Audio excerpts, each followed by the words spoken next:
Wewe wakufasha kuri amakara utangwe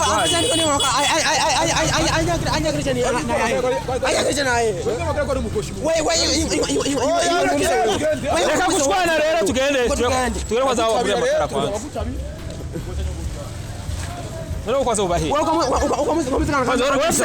Ndio kwanza usakaranga muntu wewe kwanza. Cheka munda hivi. Iri. Tunayo karanga muntu kwanza. Ngoti kane chanje. Karanga muntu kwanza. Ya kwanza ngoti kaende uko kama chikikia. Karanga muntu uri he? Ngoti kaende. Karanga muntu uri. Wewe ngoti kaende man. Basi ngoti kaende. ngo ducangano nana karanga muntu ufise amakara ari he ngo ngene hari ni ngo kwenda Patrick ngo kwenda Patrick amakara uri he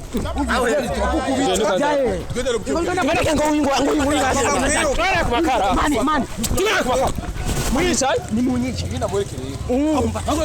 urazire tugira tuguhane ura tugira tugukuritu haguruka hashire ngo tugende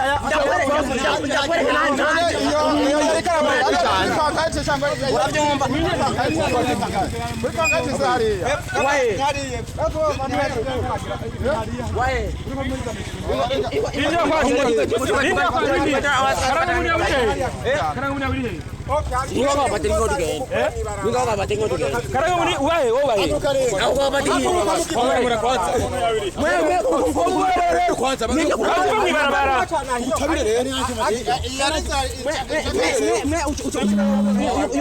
yuko menga na familia Ufise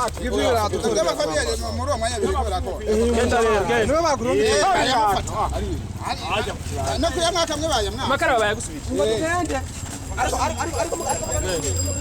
ngone yaziriye ziramaze Gesi nakunze step njya kuri 5 ndabwira ati rero ni ibintu twasanze abantu ko korashwana twariko turagerageza kugira ngo tubumvikanishe mu wayibonye neza yuko n'abandi bantu baciye baza kudufasha kugira ngo bareke ivyo kugwana ko twariko twavuga ati nimbega abantu bakogwana ko bafi biki kumbe ujya muntu mwabonye bariko barakubita inkoni abandi twabaje abandi bantu batubwira ati ngo yari yivye amakara ngo bamusanze ngo ariko arapakira amakara atari guyo rero bahamagara nyenewe nyene azimaze kuhashika rero acaramwifatira babo bace batangura gumishamirana rero mu nyuma wundi muntu nawe ngira sinzi kuno vyagenze mu nyuma aratubwira ati ngo yamubesheye ngo nta makara yaragombye kwiba ariko kurundi ruhande tubiravye ko byari bimeze ujya muntu nta nakaranga muntu yarafise mwayibonye twamusavye karanga muntu arayitwima bisigurikire rero kandi urazi ko uyu muntu agiye kwiba kenshi nta mwidondoro wiwe wagendanya mu mufuko rero byo bigaragaza yuko ko twobusabira imbabazi twaje tubwira yigiri kugira ngo ujya wundi nyene vyavuze ati Jera bihevye tereka dabure kagendere bace babureka biragenda rero ubunye ni fresh sana ariko twaje tugira ko tugira ni bantu kwiba si vyiza kubika amaboko mu muzu si vyiza genda urondera ukore kugira ngo